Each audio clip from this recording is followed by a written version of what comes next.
भाग्य का खेल। एक गांव में पारो नामक एक गरीब विधवा रहती थी। उसका एक पुत्र था। वह इतनी गरीब थी कि घर में 4 बर्तन भी ढंग के नहीं थे। लड़का अभी छोटा था। पारो ने बड़े प्यार से उसका नाम नसीब सिंह रखा था। मगर वह इतना बदनसीब था कि उसके पैदा होने के कुछ समय बाद ही एक बीमारी से उसके पिता की मृत्यु हो गई। पारो घरों में चौका बर्तन आदि करके उसे पाल रही थी। उसे पक्का विश्वास था कि नसीब सिंह बड़ा होकर उसके सारे संकट दूर कर देगा और उसका बुढ़ापा चैन से गुजरेगा। इसी आस में रात दिन मेहनत करके वह अपने बेटे को पाल रही थी। नसीब सिंह था तो छोटा, किंतु समझदार बहुत था। संयम और धीरज की उसमें कमी न थी। किसी भी बात को गहराई तक जानने की उसमें प्रबल उत्सुकता रहती थी। एक दिन उसने अपनी माँ से पूछा, माँ, हम इतने गरीब क्यों हैं? यह सब तो ईश्वर की मर्जी है बेटे, दुखी स्वर में पारो ने कहा। सब नसीब की बात है। मगर नसीब सिंह यह उत्तर पाकर संतुष्ट नहीं हुआ। वह बोला, ईश्वर की ऐसी मर्जी क्यों है बेटा? यह तो ईश्वर ही जाने। अगर ईश्वर ही जाने तो ठीक है, मैं ईश्वर से ही पूछूंगा कि हम इतने गरीब क्यों हैं। बताओ माँ, बताओ कि ईश्वर कहाँ मिलेंगे। पारो तो वैसे ही परेशान रहती थी, अतः उसकी बातों से उकता कर उसने कह दिया, वह जंगलों में रहते हैं, लेकिन तुम वहाँ ना जाना। लेकिन नसीब सिंह ने दिल ही दिल में उसी क्षण इरादा बना लिया कि वह ईश्वर को ढूंढेगा और पूछेगा कि आखिर हम इतने गरीब क्यों हैं। एक दिन वह जंगल की ओर चल दिया। जंगल घना और भयानक था। चलते चलते नसीब सिंह बुरी तरह थक गया, मगर भगवान की परछाई भी उसे दिखाई नहीं दी। अतः वह थक हार कर पत्थर की एक शिला पर जा बैठा और सोचने लगा कि भगवान तो यहाँ कहीं नहीं है, आखिर गरीबी दूर कैसे हो। तभी संयोग बस मृत्युलोक का भ्रमण करते करते शिव पार्वती उधर ही आ निकले। उन्होंने बच्चे को वहाँ बैठे देखा तो उन्हें बड़ा अचरज हुआ कि यह अबोध बालक इस बीहड़ जंगल में बैठा क्या कर रहा है। भगवान शिव ने बालक से पूछा, तुम कौन हो बालक, और इस जंगल में बैठे क्या कर रहे हो? मैं ईश्वर को ढूंढ रहा हूँ। ईश्वर को पार्वती चौंकी और पूछा, मगर क्यों? ईश्वर से तुम्हें क्या काम है? मैं उनसे पूछना चाहता हूँ कि हम इतने गरीब क्यों हैं। दूसरों की तरह हम पर भी भाग्य की कृपा क्यों नहीं है? नसीब सिंह ने निर्भीकता से उत्तर दिया। माँ पार्वती और भगवान शिव उस बच्चे का साहस देखकर बहुत प्रसन्न हुए। माँ पार्वती तो करुणा की सागर हैं। उन्हें उस बच्चे पर बड़ी दया आई और भगवान शिव से मुखातिब होकर बोलीं, प्रभु, इस बालक का कुछ कीजिए। हम कुछ नहीं कर सकते पार्वती, क्योंकि इसके भाग्य में यही सब लिखा है। भाग्य देवता के लेख के अनुसार इसे ऐसा ही जीवन भोगना है। नहीं नहीं स्वामी, आपको कुछ करना ही होगा। माँ पार्वती हट करने लगीं। जिद ना करो पार्वती, यदि हम उसे कुछ दे भी देंगे तो वह इसके पास नहीं रुकेगा। इसे वैसा ही जीवन जीने दो जैसा भाग्यदेव चाहते हैं। नहीं प्रभु, इसकी गरीबी दूर करने के लिए आपको इस पर कृपा करनी होगी। जब माँ पार्वती जिद करने लगीं तो भगवान भोले शंकर ने बच्चे को एक हार दे दिया। हार पाकर नसीब सिंह बहुत प्रसन्न हुआ और खुशी खुशी अपने घर को चल दिया। माँ पार्वती संतुष्ट थी कि उन्होंने एक अबोध बालक की मदद की और अब उसके दिन सुख से कटेंगे।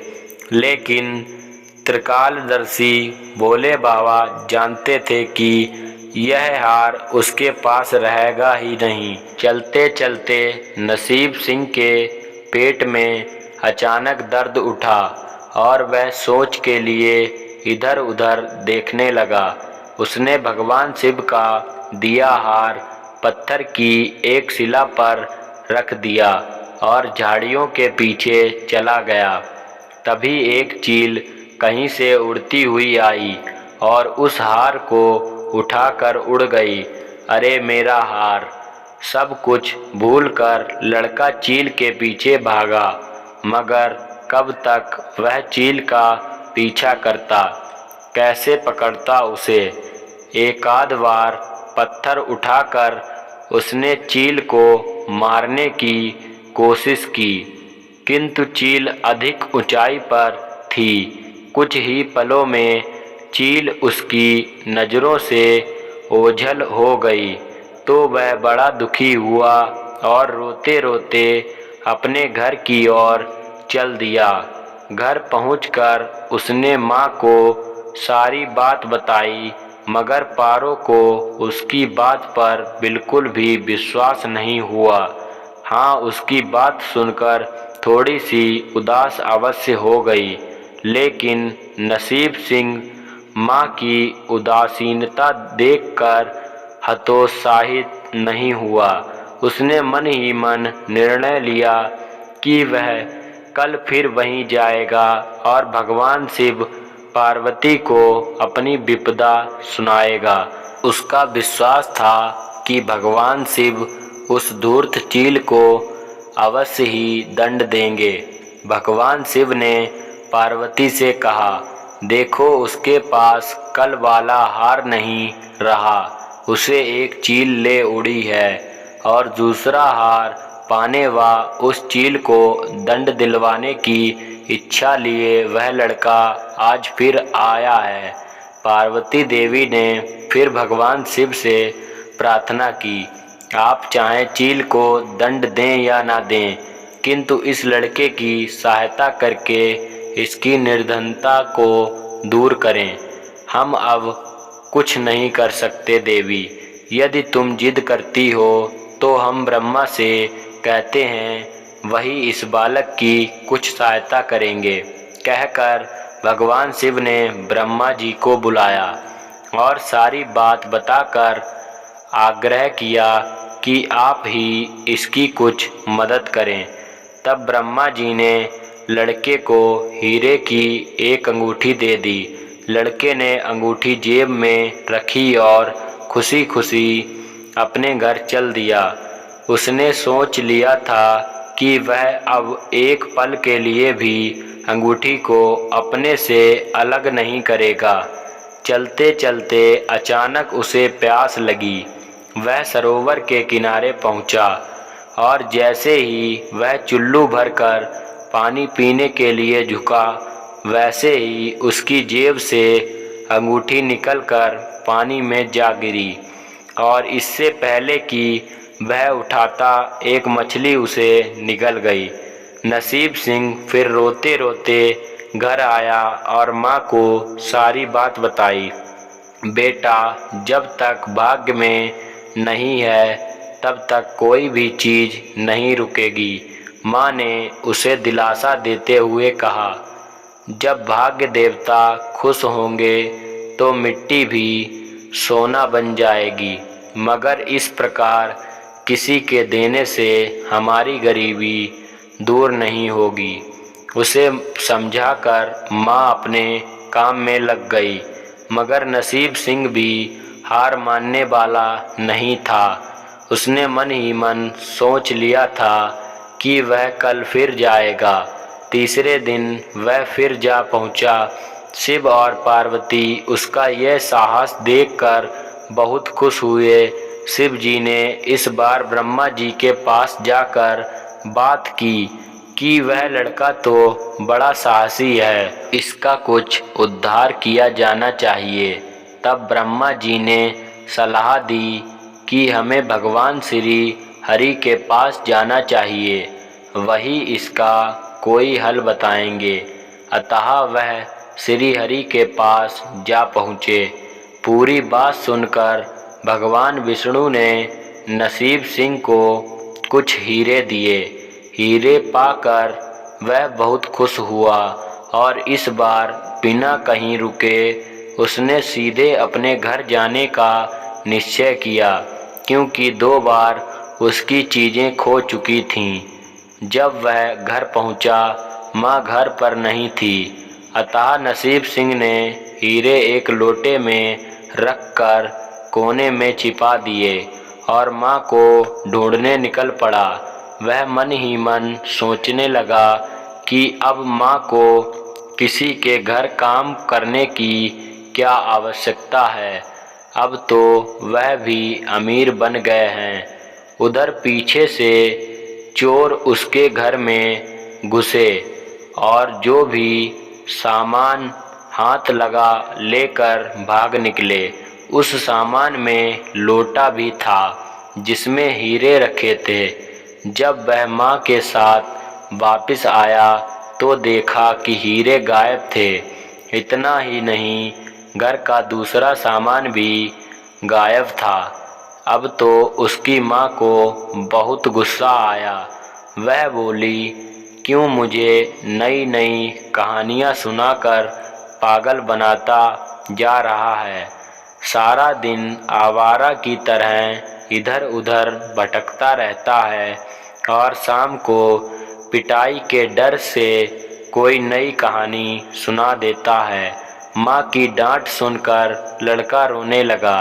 वह तो केवल वही जानता था कि जो कुछ भी उसने बताया था वह सत्य था। डांट खाकर लड़के की हिम्मत और बढ़ गई और अगले दिन वह फिर उसी स्थान पर जा पहुंचा। भगवान भोले शंकर सोचने लगे कि इस पर इतनी मुसीबतें पड़ी, लेकिन इसने हिम्मत नहीं हारी। इससे वह बहुत प्रसन्न हुए और भाग्य देवी के पास जाकर बोले, यह लड़का बहुत ही साहसी, हिम्मती और धीरज वाला है। ऐसा व्यक्ति अभागा नहीं हो सकता, इसे कुछ दे दो। आज्ञा पाकर भाग्य की देवी ने नसीब सिंह को सोने का एक सिक्का दिया। सिक्का लेकर नसीब सिंह खुशी खुशी अपने घर को चल दिया। जब उसने घर जाकर वह सिक्का अपनी माँ को दिया तो उसकी माँ बहुत खुश हुई। अब क्योंकि उन पर भाग्य देवी की कृपा हो गई थी, अतः सारे काम ही अपने आप शुभ होने लगे। दूसरे दिन ही एक मछली वाला उसके गांव में मछली बेचने आया, तो लड़के ने वही सिक्का देकर मछली खरीद ली। उसकी माँ ने मछली का पेट चीरा तो वह अंगूठी निकली जो ब्रह्मदेव ने उसे दी थी और जो उसकी जेब से तालाब में गिर गई थी। माँ ने अंगूठी संभाल कर रख ली और नसीब सिंह से बोली, जा बेटा, जंगल से थोड़ी लकड़ियाँ ले आ, आज घर में ईंधन बिल्कुल नहीं है। लड़का कुल्हाड़ी लेकर जंगल की ओर चल दिया। वहाँ जाकर जिस पेड़ पर लकड़ी काटने के लिए चढ़ा, वहाँ उसी चील का घोंसला था जो उसका हार उठाकर ले गई थी। लड़के ने देखा कि चील कहीं आसपास नहीं थी। नसीब सिंह ने अपना हार उठा लिया और जो भी थोड़ी बहुत लकड़ियां पेड़ के आसपास पड़ी थीं वही उठाकर घर की ओर चल दिया। माँ हार पाकर बहुत खुश हुईं। अब तो देखते ही देखते उनके दिन बदल गए। घर में किसी चीज का अभाव नहीं रहा। फिर ईश्वर की कुछ ऐसी करनी हुई कि जो चोर उसके घर से हीरे चुरा कर ले गए थे उन्हें सपने में महादेव ने चेतावनी दी कि जो हीरे उस लड़के के घर से चुरा कर लाए थे वह तुरंत वापस कर दो वरना तुम्हारा सर्वनाश कर दूंगा। चोर उसी दिन हीरे उसके घर पर दे गए और अपनी गलती के लिए माफ़ी भी मांगी। इस प्रकार उस अभागे का भाग्य चमक उठा। अब उसके घर में किसी चीज की कमी न थी और उनकी गरीबी सदा के लिए समाप्त हो गई।